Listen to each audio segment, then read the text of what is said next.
అయ్యా తెలంగాణ రాష్ట్ర గౌరవనీయ సీఎం ముఖ్యమంత్రి రేవంత్ రెడ్డి గారు, మరి మీరు ఈ మధ్య నేను న్యూస్లో అక్కడ ఇక్కడ చూడడం జరిగింది. మరి టీఎస్పీఎస్సీ చైర్మన్గా రిటైర్డ్ డీజీపీ మహేందర్ రెడ్డి గారిని చైర్మన్ పోస్టు ఇస్తున్నారని చెప్పేసి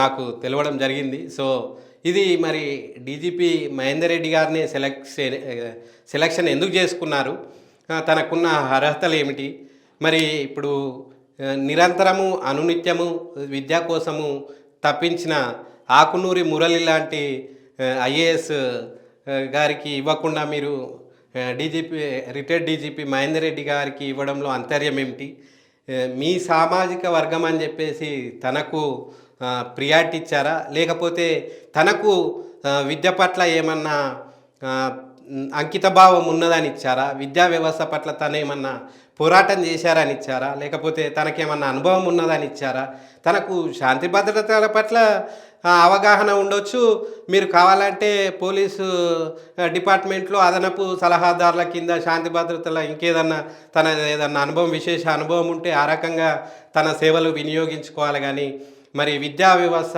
ప్రక్షాళన కోసము ఒక నాణ్యమైన విద్య పేద బడుగు బలహీన వర్గాలకు అందాలని చెప్పేసి అనునిత్యము ప్రయత్నం చేసినటువంటి ఆకునూరి మురళికి మరి టీఎస్పీఎస్సీ చైర్మన్ పదవి ఎందుకు ఇవ్వట్లేదు అని చెప్పేసి రేవంత్ రెడ్డి గారిని సూటిగా ప్రశ్నిస్తున్నా. తనకు విద్యలో ఉన్న లోపాలు తెలుసు, అక్కడ ఉంటున్న సమస్యలు తెలుసు, విద్యార్థుల సమస్యలు తెలుసు, రాష్ట్ర పర్యటన చేసిండు, అనేక స్కూళ్ళను ప్రత్యక్షంగా క్షేత్రస్థాయిలో వెళ్ళి తను పరిశోధన చేసిండు, తెలుసుకున్నాడు, అభిప్రాయాలు తెలుసుకున్నాడు, తను స్కూళ్ళని ఎట్లా బాగు చేయాలని చెప్పేసి తనకు ఒక విజన్ ఉంది. మరి విజన్ ఉన్న వ్యక్తికి ఈ విద్య యొక్క పాలన కానీ, ఈ నిరుద్యోగుల యొక్క నియామక చైర్మన్ కానీ ఇవ్వకుండా ఒక ఏమి విద్య మీద అవగాహన లేని వ్యక్తులను తీసుకొచ్చి చైర్మన్ పదవి ఇచ్చి మరి ఎవరికి న్యాయం చేయాలనుకుంటున్నారో మీరు ఒకసారి ఆత్మవిమర్శ చేసుకోవాల్సి ఉంది. అలాగే మొన్నటి రోజు మరి హైకోర్టు ట్రాన్స్ఫర్ మారుస్తున్నారని చెప్పేసి మరి ఏబీవీపీ విద్యార్థిని ఝాన్సీ గారు మరి నిరసన తెలియజెప్తూ ఉంటే మరి మీ పోలీసు మీ బెటాలియన్ మరి ఆమెను నెత్తి జుట్టు పట్టుకొని కూడా మరి అనాగరికమైన చర్యను పాల్పడి తనను అరెస్ట్ చేస్తున్న వీడియో మరి మీ దృష్టికి వచ్చిందా లేదా అనేది నేను అనుకుంటున్నాను, వచ్చిందనే అనుకుంటున్నాను.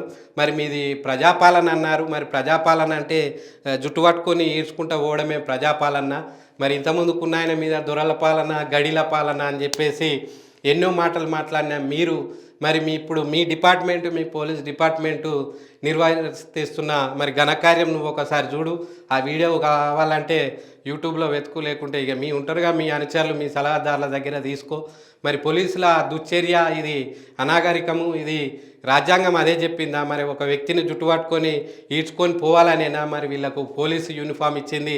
మరి వాళ్ళకి ఏదన్నా సమస్య వస్తే, ఏదన్నా నిరసన తెలియజెప్తే దానికి ఒక మాన్యువల్ ప్రకారము చేయాలి తప్ప, నిరసన కంట్రోల్ చేయాలి తప్ప, ఒక మర్యాదపూర్వకంగా దాన్ని కంట్రోల్ చేయాలి తప్ప, ఇట్లా అనాగరికంగా ఒక పశువుల మాదిరిగా ప్రవర్తిస్తున్న మీ పోలీస్ డిపార్ట్మెంటు మరి మీరు మీ కంట్రోల్ ఉన్నదా లేదా, మరి మీరు దానికి ఏమన్నా చర్య తీసుకుంటున్నారా లేదా, మీరు ఒకసారి ఆ వీడియో చూడండి.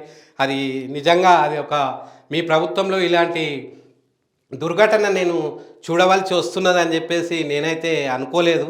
ఎందుకంటే మీరు వచ్చిన కొత్తల్లో కొన్ని చిన్న చిన్న మార్పులు చేస్తుంటే అరే పర్లేదు, కొంచెము గడిల పాలన పోతుంది, గేట్లు తీసేసిండు, ప్రగతి భవన్ గేట్లు తీసేసి ప్రజాభవన్ అని చెప్పేసి అంబేద్కర్ అది జ్యోతిరావు పూలే భవన్ అని చెప్పేసి పెట్టిండు, సరే బాగానే ఉంది, ప్రజలకు అనుకూలంగానే ఉంది, ప్రజలు అనుకుంటున్నట్టుగానే సౌకర్యవంతంగానే చేస్తున్నారు ప్రభుత్వ పాలన అని చెప్పేసి అనే ఆలోచన ఉంది. మరి ఆ ఝాన్సీ ఆ సంఘటన మీ పోలీసులు ప్రవర్తించిన తీరును చూస్తే మీరు కూడా మరి ఆటాను ముక్కలేనా, మరి గత పాలకుల యొక్క పాలననే మళ్ళీ మీరు కూడా కొనసాగించబోతున్నారా ఏంటి అన్న ఒక ఆలోచన, అనుమానం కొత్తగా వస్తుంది.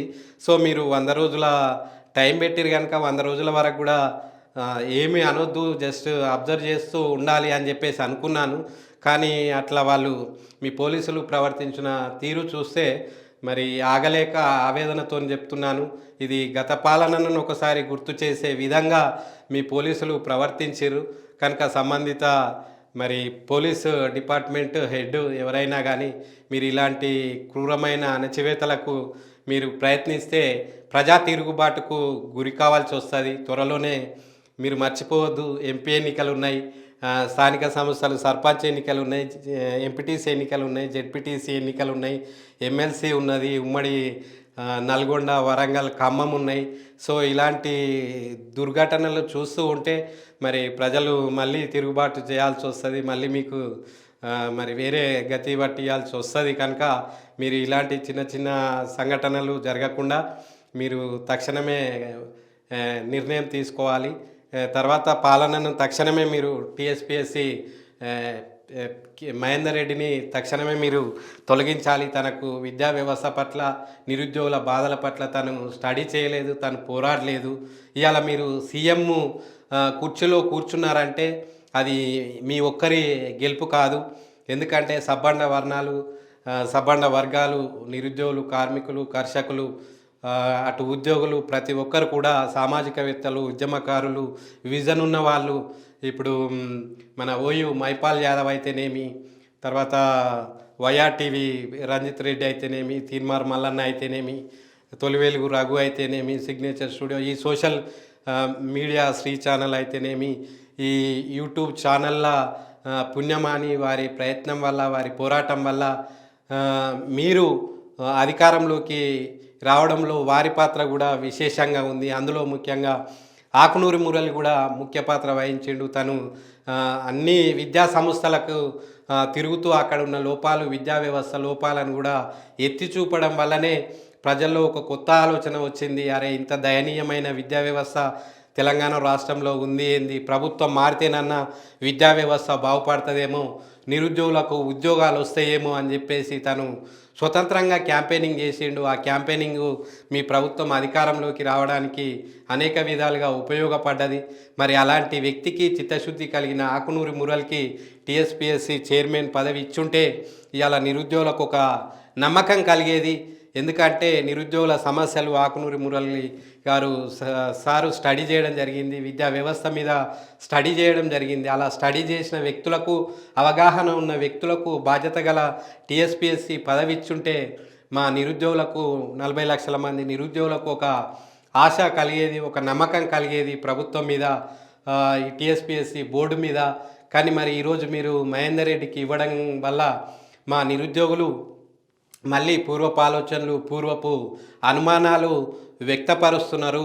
దయచేసి సీఎం రేవంత్ రెడ్డి గారు మీ ఆలోచనను ఒకసారి మళ్ళొకసారి ఆత్మవిమర్శ చేసుకొని సవరించుకొని ఎలిజిబుల్, చిత్తశుద్ధి కలిగిన, నిరుద్యోగుల పట్ల ఆవేదనతో కూడిన, ఆలోచనతో కూడిన ఒక పరిశోధనాత్మకమైన ఒక వ్యక్తికి ఆ యొక్క బాధ్యతలను ఇచ్చినట్టయితే తను సక్రమంగా నిర్వర్తించి నిరుద్యోగుల ఆశలు, ఆశయాలు నెరవేర్చే విధంగా తను కార్యక్రమం తీసుకుపోతారు. కనుక ఈ విషయాన్ని మీరు మరొకసారి ఆలోచించి మరి సరి అయిన నిర్ణయం తీసుకొని మా నిరుద్యోగులకు ఆశలు కల్పించాల్సిందిగా, మా భవిష్యత్తుకు భరోసా ఇవ్వాల్సిన బాధ్యత ఒక ముఖ్యమంత్రిగా మీపైనే ఉంది. ఎందుకంటే మీ గెలుపులో నిరుద్యోగ యువతనే ముందుంది, నడిచింది. ఈ 40 లక్షల మంది, ఈ 40 లక్షల మంది మరి కదలడం వల్లనే మీకు అధికారం వచ్చింది అని చెప్పేసి మీరు గుర్తించాలి. గుర్తించి వారికి తక్షణమే మీరు ఇవ్వాల్సిన నోటిఫికేషన్లు, డిఎస్సి నోటిఫికేషన్ కానివ్వండి, గ్రూప్ 1, గ్రూప్ 2, గ్రూప్ 3 మీద కానీ సరే బోర్డు నిర్మాణం కావాలి, చైర్మన్ కావాలి, ఆ బోర్డు సభ్యులు వచ్చిన తర్వాత నోటిఫికేషన్లు అని చెప్పేసి అంటున్నారు. సరే, దానికి కొంచెం టైం తీసుకున్నప్పటికీ కూడా చైర్మన్ విషయంలో, సభ్యుల విషయంలో ఎవరైతే చిత్తశుద్ధి ఉండి అవగాహన ఉన్న వ్యక్తులకు ఒక చైర్మన్ పదవి ఇచ్చినట్టయితే మా నిరుద్యోగులకు కూడా ఒక భరోసా ఇచ్చిన వాళ్ళు ఉండేవాళ్ళు. ఇప్పటికి మరి మా నిరుద్యోగులలో కొత్త కొత్త అనుమానాలు వస్తున్నాయి. మీరు మహేందర్ రెడ్డి గారికి టీఎస్పీఎస్సీ చైర్మన్ ఇవ్వడం వల్ల ఈ నిర్ణయాన్ని మా నిరుద్యోగుల పక్షాన మేము వ్యతిరేకిస్తున్నాము. తక్షణమే మాకు ఒక ఆకునూరి మురళి లాంటి ఒక చిత్తశుద్ధి కలిగిన వ్యక్తికి టీఎస్పీఎస్సీ ఇచ్చుంటే మేము ఆనందపడే వాళ్ళము అని చెప్పేసి మా నిరుద్యోగుల పక్షాన గౌరవనీయ ముఖ్యమంత్రి రేవంత్ రెడ్డి గారికి విజ్ఞప్తి చేస్తూ ఉన్నాము. ఈ నిర్ణయాన్ని తక్షణమే రద్దు చేసుకోండి. ఎలిజిబిలిటీ చిత్తశుద్ధి కలిగిన వ్యక్తికి టీఎస్పీఎస్సీ ఇచ్చి మా భవిష్యత్తుకు భరోసా ఇవ్వాల్సిందిగా మా నిరుద్యోగుల పక్షాన అందరి తరపున డిమాండ్ చేస్తూ ఉన్నాము.